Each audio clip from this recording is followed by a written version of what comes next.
Rick Chandler. I'm with BCS, chair of the CMA group. I also sit on the committees for Internet of Things and Entrepreneurs. My career over the last 32 years has involved building critical national infrastructure, leading the teams that built GSM and telephone infrastructure for three international operators. So I'm aware of the wireless context, and I have a professorship in nano-electronic devices, and I've been involved with the academic and entrepreneurial communities for quite a while. My current focus is IoT and smart cities. Now, Rick, you were in the audience at the debate. How did you feel that it went? I think it went very well. I mean, it's such a broad subject.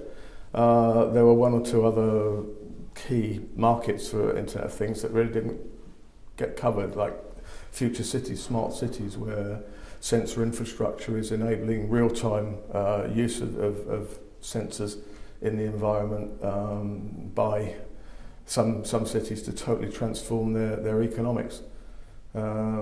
We have had huge investment on that in the UK through the TSP funding and the Future Cities Catapult, etc., which is starting to show fruit. But I think that it's a consumer and community-fed rather than a business-fed application, but it will affect our lives more and quicker than some of the other IoT factors.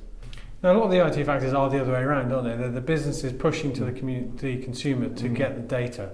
How do you feel about that model? Do you think it should be the other way around? I'm a long-term advocate. One of the things I do at the incubator where I work, they keep getting me to give them an update on privacy law, and I've done that several times. Interesting to talk to the Commissioner today that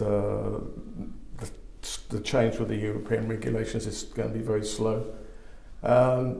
I think that most people aren't aware of how much they give away. The fact that their TV is watching what channels they watch and selling that information. Their phone has been doing it for a long time. I think that there's going to be a privacy backlash which is well on its way, and that's been highlighted at the recent consultations from DCMS and Ofcom. I think that there's a mistaken belief that young people have no worries about their privacy. Well, in fact, it's pupils from UK that presented global studies they'd done on privacy because nobody was listening to them. A 14-year-old and 15-year-old girl at the Internet Governance Forum last year. So I think that it's more adult education needs to be done in terms of what we are being tracked, how we're being tracked, and hopefully the government will give the commissioners enough power to enforce as well. Do you feel that there's enough legislation in the area? Do you feel that the DPA is up to scratch for this? The legislation, the current regulation is the current legislation, it's 15 years old, is good enough, yes. Specific approval, informed consent are all in there. Nobody's policing it. Because we're flooded with American social networking and purchasing systems and whatever,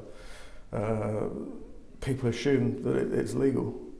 One of the startups I saw a pitch from yesterday is funded out of private healthcare, and were quite upset when I said that what they were doing was illegal, because for years private healthcare has been doing secret deals with GPs to sell personal data.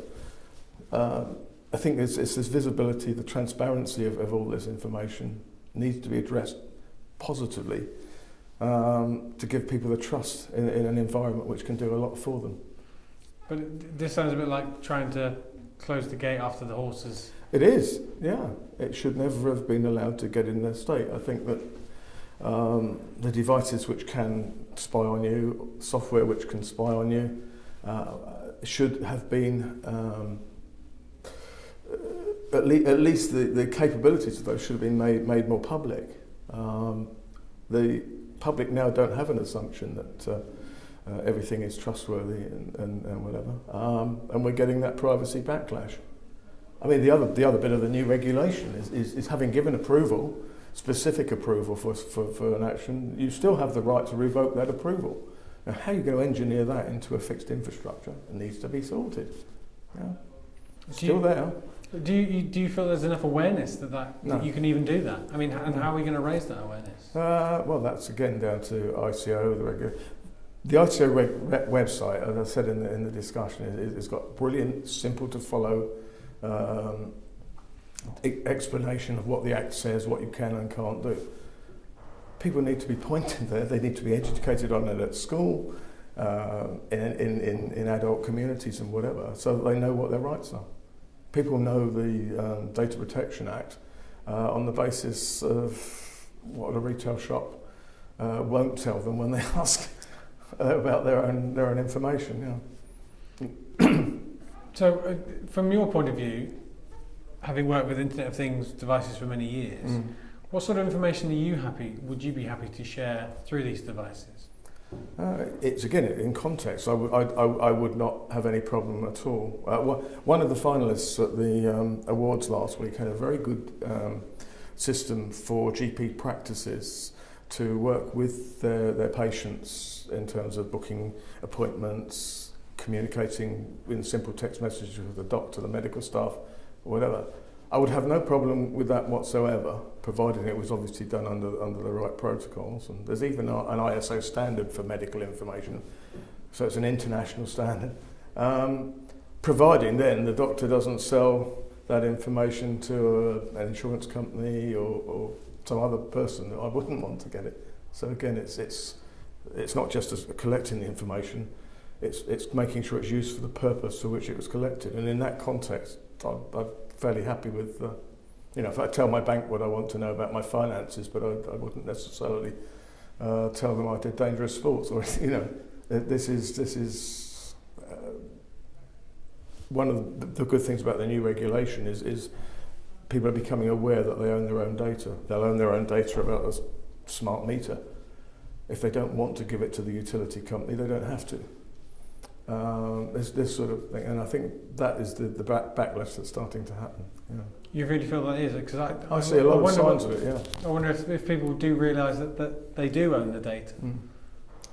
I'm working, as I said, with 17 or 18 incubators up there. I judged the first European BLE hackathon, the BLE devices that are appearing around us in retail stores to pick up Bluetooth phones. They asked me to do a presentation on privacy. I said, no, I'll do the presentation, put it on the web with the other resources for the hackathon.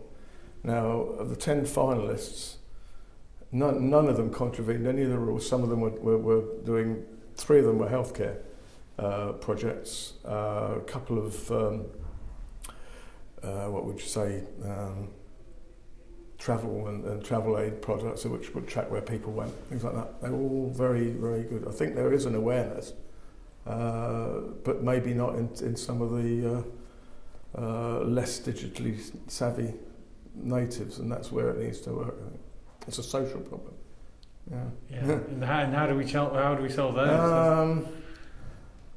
I used to do Wireless Cities conferences and whatever 10 years ago, and all the mayors would come down saying what they were going to do with Wi-Fi in their cities, and we're all funded out of the social inclusion budget from all over the world. Same story, which impressed me. They weren't drawing on new technology funds or whatever, because they realised that these were facilities to include everybody in the community. And I think the communities which do that are working well. Malmo, Bilbao, Barcelona, a really, really good